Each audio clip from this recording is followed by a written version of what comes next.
All right. Earlier in the week, I was flipping through the internet on my phone because I was really bored. And it's not that kind of boredom in which there's nothing to do. It's the kind of boredom where you're overwhelmed and not interested in what you have to do. That's the kind of boredom I think is most prominent right now in America in nearly every job that's out there. Because corporations don't fill your day with exciting things. Most of the day, it's filling out spreadsheets, updating forms, processing returns or processing forms. That's what I do all day.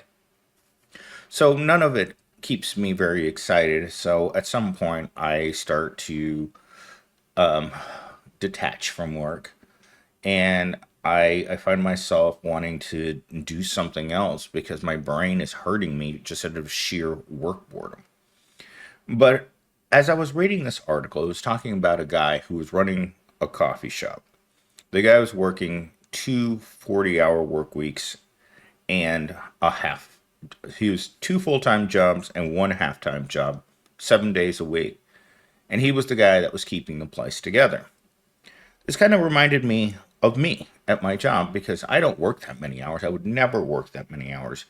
But when I do have to take even an hour off or even half an hour, when I go and I get something to eat, my phone will sometimes ring nonstop. And I set myself to out of office status on the app, but I'm still getting calls.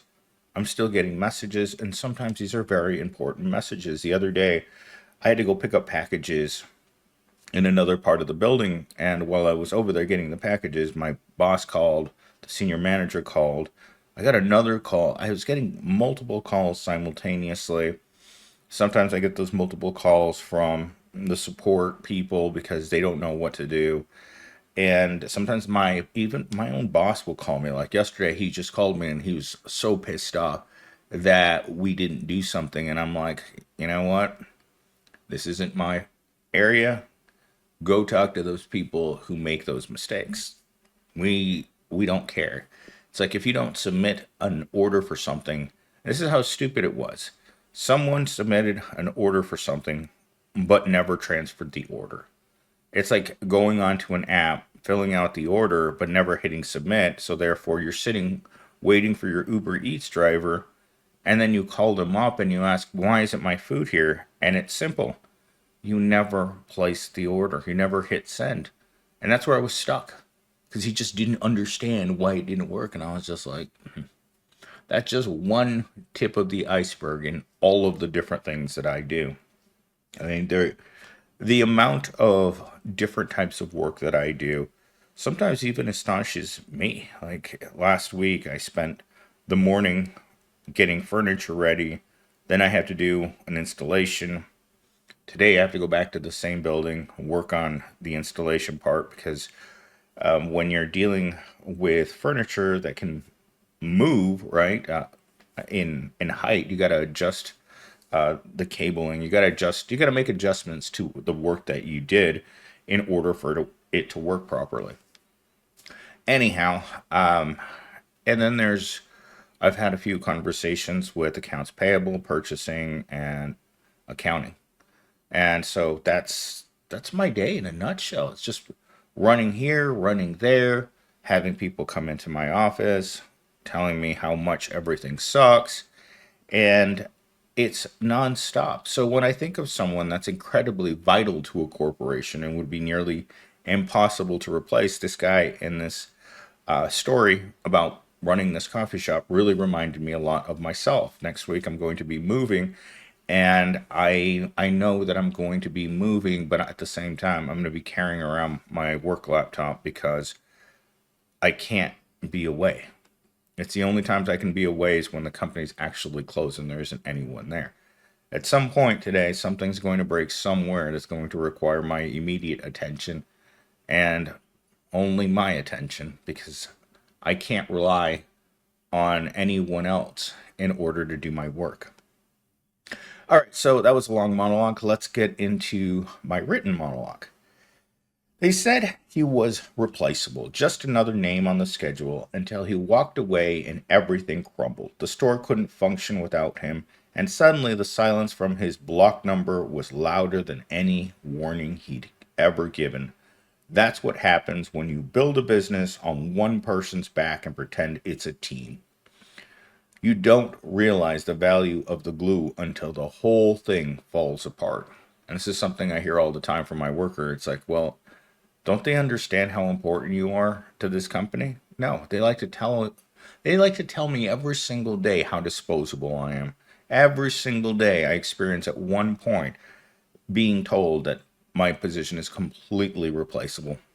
And if when they fire you, they'll be able to replace you just like that. And they know it's a lie. Because when you think of people who you can replace just like that, you're talking about retail, you're talking about hospitality, restaurant, the service industry. There's no great teaching for those types of positions.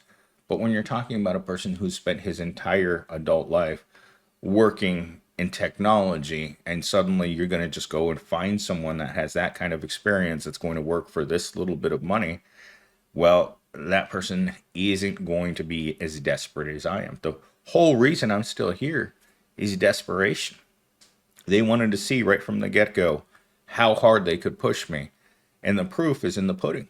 Every other person that I've worked with, going on 4 years now, has not been able to stay. They see the fact that there's no career, there's no advancement, and there's no hope for advancement. For many people, being stuck in a scene in that situation would not be ideal, and so they'll walk away, or they'll get themselves fired because they just can't handle the stress of being treated like crap all day.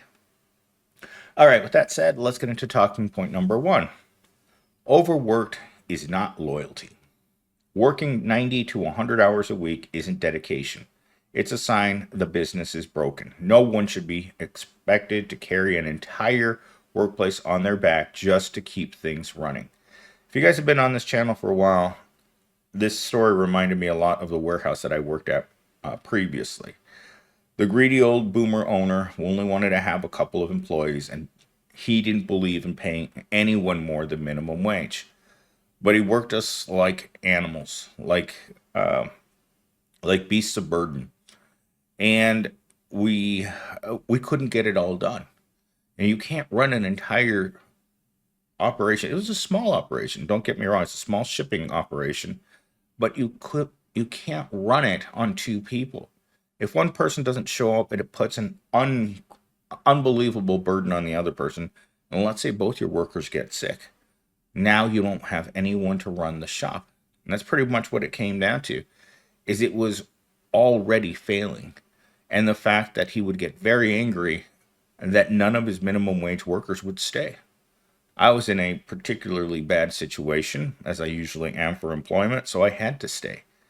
But after so long, it was understandable that I would never be able to leave. I was going to have to work 7 days a week for this guy, and every day he was still going to come in and tell me how lazy I was and how much harder I needed to be working. And you can only say that to an employee for so long before they start slowing down, right? They start detaching from the job because it doesn't matter how much work you do today. The same amount is going to be there tomorrow and the day after and the day after. It's like I've told my current worker, it's like there's no point in working hard here. It's the work never stops. There's always going to be someone who's getting fired. There's always going to be someone who's getting hired. There's always going to be a need to restock shelves and buy more. And it's just never going to stop. Unless you can come to terms with the fact that this job is just you sitting inside of a giant torture machine, you won't be able to work here very long. Your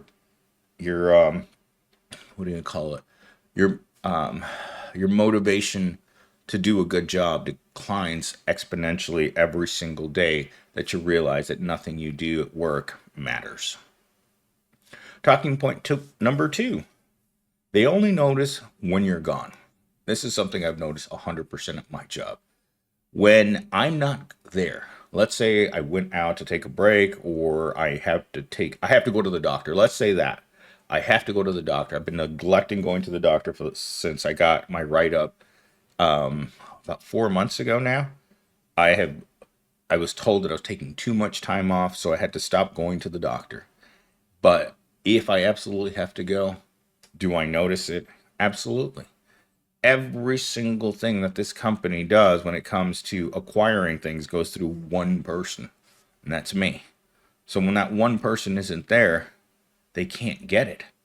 And believe me, when things are always falling apart at some office somewhere or at the end user's home, because 60% of our customers or end users are remote, 100% remote, nowhere near an office building where they can go to get help.